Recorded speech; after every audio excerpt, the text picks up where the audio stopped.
আজকের বিরাট কোহলি একসময় ছিলেন অতি সাধারণ এক ক্রিকেটার। জাতীয় দলে আসলেও নিয়মিত একাদশের সুযোগ না পাওয়া এবং ব্যাটিং পজিশন ঠিক না হওয়া কোহলিকে ঘিরে ধরেছিল হাজারটা অনিশ্চয়তা। অথচ তিনি এখন ইতিহাসের সেরা ব্যাটারদের একজন, তর্ক সাপেক্ষে সর্বকালের সেরা ব্যাটার। শূন্য থেকে শিখরে পৌঁছাতে কোহলিকে লম্বা পথ পাড়ি দিতে হয়েছে। মাঝখানে কেটে গেছে 17টা বছর।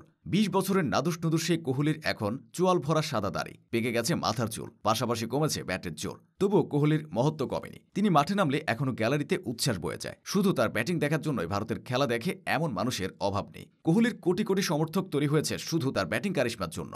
সমালোচকরা বলেন কোহলি মাঠে অযাচিত আগ্রাসন দেখান, অথচ তারা জানেন না এটা যতটা না আগ্রাসন, তার থেকে বেশি ক্রিকেটের প্রতি কোহলির সিরিয়াসনেস। তিনি মাঠে থাকলে এক মুহূর্তের জন্যও হাল ছেড়ে দেন না। যেভাবে পারেন প্রতিপক্ষকে চেপে ধরেন। এই হার না মানা মনোভাব কোহলিকে সবার থেকে আলাদা করেছে। তবে কোহলির একটা দিক সবাই দেখলেও আরেকটা দিক আড়াল থেকে যায়। মাঠে তিনি যতটা আগ্রাসী, মাঠের বাইরে ততটাই বিনয়ী। ক্রিকেটে কোহলির অর্জনগুলো যতটা বিশাল, তার হৃদয়টা এর থেকেও বিশাল। নিজ দেশের সাথে রাজনৈতিক বৈরিতা ভুলে তিনি বাবর রিজওয়ানদের বুকে টেনে নেন। বাংলাদেশের ক্রিকেটারদের সাথেও কোহলির বন্ধুত্বপূর্ণ সম্পর্ক।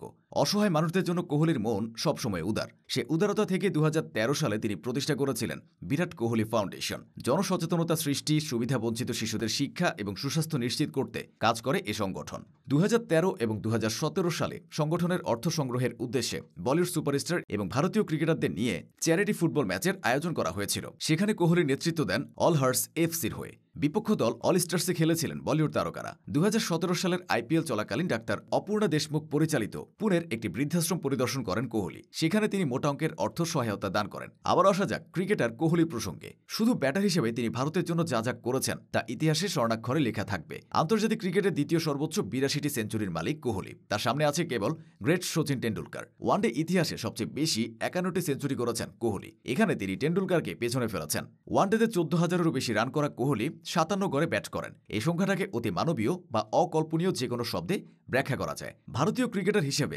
দ্রুততম ওয়ানডে সেঞ্চুরিয়ানও বিরাট কোহলি। 52 বলে করেছিলেন সেই রেকর্ড গড়া সেঞ্চুরি। এছাড়া বিশ্বের দ্রুততম ব্যাটার হিসেবে ওয়ানডেতে 8 ও 9,000 রানের মাইলফলকও ছুঁয়েছিলেন তিনি।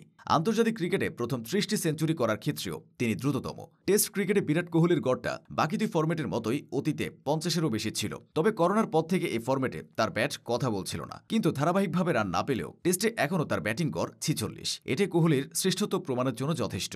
2011 সালে ওয়েস্ট ইন্ডিজের বিপক্ষে টেস্টে অভিষেক হয় কোহলির। 2012-তে ভারতীয় ওয়ানডে দলের সহ অধিনায়ক নির্বাচিত হন তিনি। এর 2 বছর পর 2014 সালে ধোনি টেস্ট থেকে অবসর নিলে রাজকীয় ফরম্যাটে ভারতের অধিনায়কের দায়িত্ব পান কোহলি। ক্যাপ্টেন্সির দায়িত্ব পেয়ে তার ব্যাট যেন আরও বিধ্বংসী হয়ে ওঠে। টেস্ট ক্রিকেটে ক্যাপ্টেন হিসেবে শুরু করার পর প্রথম 3 ইনিংসে 3 সেঞ্চুরি করেছিলেন। প্রথম ভারতীয় অধিনায়ক হিসেবে বিদেশের মাটিতে টেস্ট সেঞ্চুরি করার রেকর্ডটিও তার দখলে। অধিনায়ক হিসেবে টেস্টে 5টি ডাবল সেঞ্চুরির রেকর্ডও শুধুমাত্র কোহলির ঝুলিতে। টি-20 ক্রিকেটেও তার অর্জনের সীমা পরিসীমা নেই। এই ফরম্যাটে ক্যারিয়ারের ইতি টেনেছিলেন বিশ্বকাপ জিতে। ফাইনালে খেলেছিলেন নায়কোচিত এক ইনিংস। টেস্ট ও টি-20 থেকে সরে গেলেও ওয়ানডেতে কোহলি এখনও আছেন। 2027 বিশ্বকাপ খেলতে পারলে হয়তোবা সেটা জিতেই ক্যারিয়ারকে পূর্ণতা দিতে চাইবেন। তবে সে পর্যন্ত না গেলেও কোহলির অপূর্ণতা বলে কিছুই থাকবে না।